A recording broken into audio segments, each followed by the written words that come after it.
영혼의 등대. 영혼의 등대 오늘 이 시간에는 대구 열방교회 박재윤 목사님께서 말씀 전해주시겠습니다. 은혜의 시간 되시기 바랍니다. 교회에는 영적 갓난아이, 영적 어린아이, 영적 청년, 그리고 영적 아비의 단계가 있습니다. 지난 시간 영적 청년의 두 가지 특징을 다루었습니다. 영적 청년의 첫 번째 특징, 영적 청년은 영적 전쟁에서 승리하는 사람입니다. 이 말씀은 어떤 사건이나 사고가 일어났을 때 그것을 영적인 문제로 진단하고 영적으로 대처하는 사람입니다. 누군가가 나에 대해서 험담을 해도 그 뒤에서 역사하는 사단의 존재를 파악하고 사단의 존재를 물리치는 사람입니다. 그런데 영적 어린아이들은 그것을 분별하지 못하기 때문에 사람을 미워하고 사람에 대해서 섭섭한 마음을 가지니 사단은 좋아라 하면서 교회를 들쑤시고 다녀서 교회가 완전히 사단의 융단 폭격을 맞아 있습니다. 영적 청년은 이 모든 문제를 영적인 문제로 파악하고 사단을 물리치고 영적 전쟁에서 승리하는 사람입니다. 영적 청년의 두 번째 특징, 영적 청년은 삶의 본이 되는 사람입니다. 적어도 교회에서 영적 청년이 되어 리더가 된다면 나를 따르는 팔로들이 있다는 사실을 명심해야 합니다. 팔로들은 내가 하는 말보다 내가 하는 행동을 먼저 봅니다. 나의 팔로들에게 내 삶이 본이 되지 못하는 사람은 결코 리더의 자리에 설 수 없는 것입니다. 자, 오늘 영적 청년의 세 번째 특징, 영적 청년은 교회 내에서 대인관계의 질서를 지키는 사람입니다. 교회는 다양한 계층의 사람들이 모여서 형성된 큰 가족입니다. 다양한 종류의 사람들이 모여 있기 때문에 서로를 통해 다양한 경험을 배우고 인격적으로 성숙할 수 있는 기회이기도 합니다. 그러나 반면에 서로 다름에서 오는 갈등과 관계의 어려움으로 고통받고 상처를 받을 수도 있습니다. 디모데전서 5장 1절 늙은이를 꾸짖지 말고 권하되 아버지에게 하듯하며 젊은이에게는 형제에게 하듯하고 늙은 여자에게는 어머니에게 하듯하고 젊은 여자에게는 온전히 깨끗함으로 자매에게 하듯하라. 이 말씀은 영적 청년의 단계에 있는 성도들이 다른 사람들을 어떻게 섬겨야 할지를 잘 보여주고 있습니다.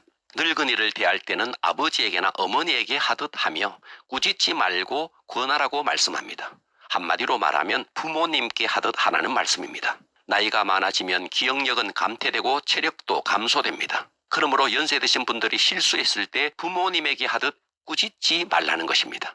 그리고 젊은이에게는 형제에게 하듯 하고 젊은 여자에게는 온전히 깨끗함으로 자매에게 하듯 해야 합니다. 교회만큼 이성적인 접촉이 빈번한 것도 없을 것입니다. 그만큼 유혹도 많은 곳이니 친자매처럼 대한다면 어떤 유혹도 이길 수 있다는 말씀입니다. 그리고 교회에는 성도가 목회자를 대할 때 가깝게 친밀하게 대하는 것은 좋은 일입니다. 그러나 간혹 우리들 중에는 친밀하다는 이유로 넘지 말아야 할 선을 넘어 서로를 불편하게 할 때도 있습니다. 이렇게 영적 청년은 교회 내에서 대인관계의 질서를 지키는 사람입니다. 영적 청년의 네 번째 특징, 영적 청년은 자족하는 마음이 있는 사람입니다. 디모데전서 6장 7절 우리가 세상에 아무것도 가지고 온 것이 없음에 또한 아무것도 가지고 가지 못하리니 우리가 먹을 것과 입을 것이 있은즉 족한 줄로 알 것이니라. 영적 청년의 경건한 삶의 열매는 바로 자족입니다. 하나님이 허락하신 현실을 있는 그대로 받아들이고 자족하는 마음입니다. 자족하는 훈련은 영적 청년이라면 반드시 배워야 할 덕목입니다. 그래서 바울의 평생의 모토가 내가 자족하는 비결을 배웠다라고 말했습니다. 자족을 배우지 못하면 영적 리더의 길을 가기가 쉽지 않습니다. 디모데전서 6장 9절 부하려 하는 자들은 시험과 올무와 여러 가지 어리석고 해로운 욕심에 떨어지나니 곧 사람으로 파멸과 멸망에 빠지게 하는 것이라. 돈을 사랑함이 일만 악의 뿌리가 되나니 이것을 탐내는 자들은 미혹을 받아 믿음에서 떠나 많은 근심으로서 자기를 찔렀도다. 부자가 되려고 하는 것이 잘못된 것이 아닙니다. 그런데 부에 대한 가치관이 건강하지 못하면 그 부로 인해서 정욕에 떨어져서 파멸을 맞게 된다는 것입니다. 부는 가치 있는 것입니다. 그러나 이 부의 절대적인 가치와 의미를 부여하고 집착하게 되면 돈의 지배를 당함으로써 믿음에서 떠난 삶을 살게 되는 것입니다. 그러나 영적으로 청년의 단계에 있다는 것은 돈의 가치를 두는 것이 아니라 그 돈의 영향력에서 벗어나서 사역에 눈을 뜨는 사람입니다. 돈에서 자신의 정체성을 찾고 돈에서 자신의 안정감을 두면 주님을 따르는 제자가 되기는 턱없이 부족합니다. 영적으로 청년의 단계에 올랐다면 재물에 대한 집착을 버리고 입을 것과 먹을 것이 있으면 족한 줄로 알고 그보다 사역에 집중하는 사람이 영적 청년입니다. 만일 내가 지금 그런 삶을 살고 있다면 영적 청년의 단계에 오른 것입니다. 먹을 것과 입을 것이 있으면 족한 줄로 알라. 그렇습니다. 우리의 자족의 기준은 먹을 것, 입을 것입니다. 그렇다면 그 이상의 물질이 주어졌을 때는 그것은 책임이고 사명이라는 사실을 깨닫고 하나님의 목적대로 흘려보내야 합니다. 그런데 많은 사람들은 그 물질을 흘려보낼 줄은 모르고 쌓아놓고 우쭐대며 교만해집니다. 만일 내가 사업이 잘 되어 돈을 잘 번다면 그것은 하나님께서 나를 통해서 내가 속한 공동체에 나를 물질의 통로로 쓰고 있다는 증거임을 깨닫고 겸손해야 합니다. 우쭐댈 이유 없습니다. 겸손히 그 물질을 흘려보내야 하는 것입니다.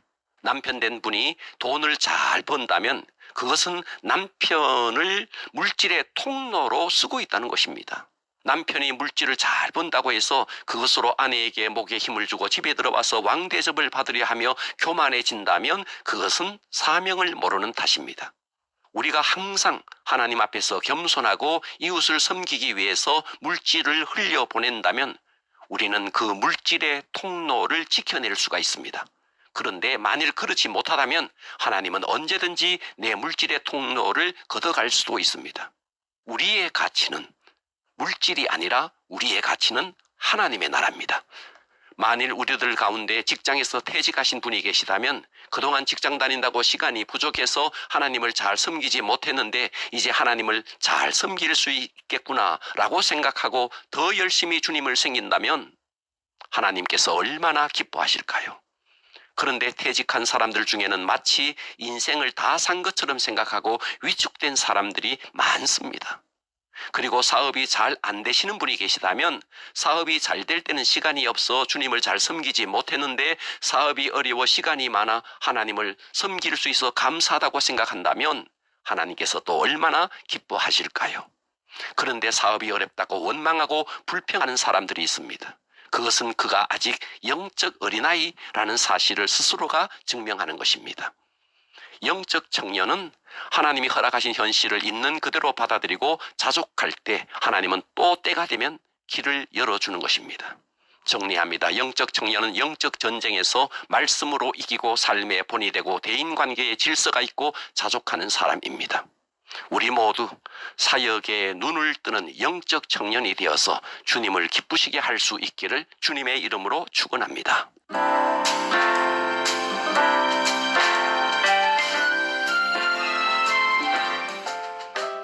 영혼의 등대 지금까지 대구시 달서구 월곡로에 위치한 대구 열방교회 박세윤 목사님의 말씀으로 함께 하셨습니다. 이 시간 방송 들으시고 신앙생활에 도움받기 원하시는 분들은 대구 지역번호 053-636-4944번 대구 열방교회로 전화하시기 바랍니다.